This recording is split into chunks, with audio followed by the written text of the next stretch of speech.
This happened to me 6 months ago, and still haunts me to this very day. The city's pulse throbbed with secrets. I sat in my taxi, the cracked leather seat, a witness to countless stories. The dispatcher's voice slithered through the radio, a serpent in the night. Unit 7, respond to 34 Elmwood Avenue. Elderly passenger needs a ride, the dispatcher said.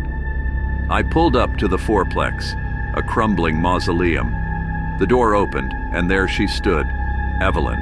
Her eyes held shadows, her skin translucent. She wore a print dress, faded roses clinging to decay. Her pillbox hat seemed out of place, its veil a shroud.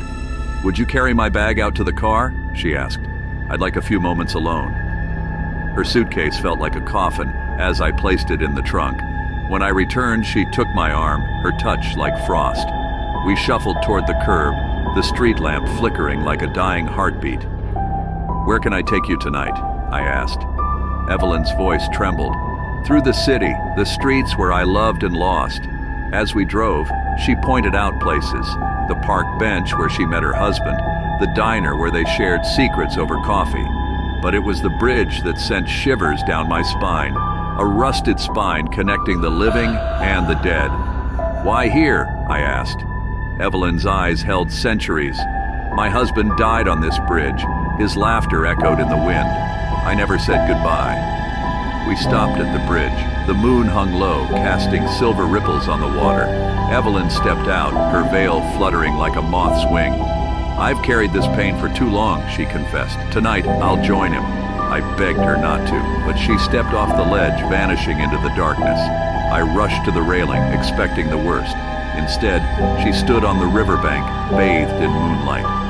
He's waiting, she said, her voice ethereal. And then she vanished. I drove back to her apartment, the suitcase still in the trunk. The building was darker than ever. I placed the suitcase by the door, knowing she would never return.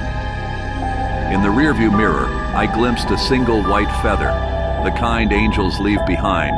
Evelyn had found her farewell, and I had glimpsed the abyss, a taxi ride haunted by love, loss, and me, the taxi driver, who holds the haunting secret that drove her to the edge.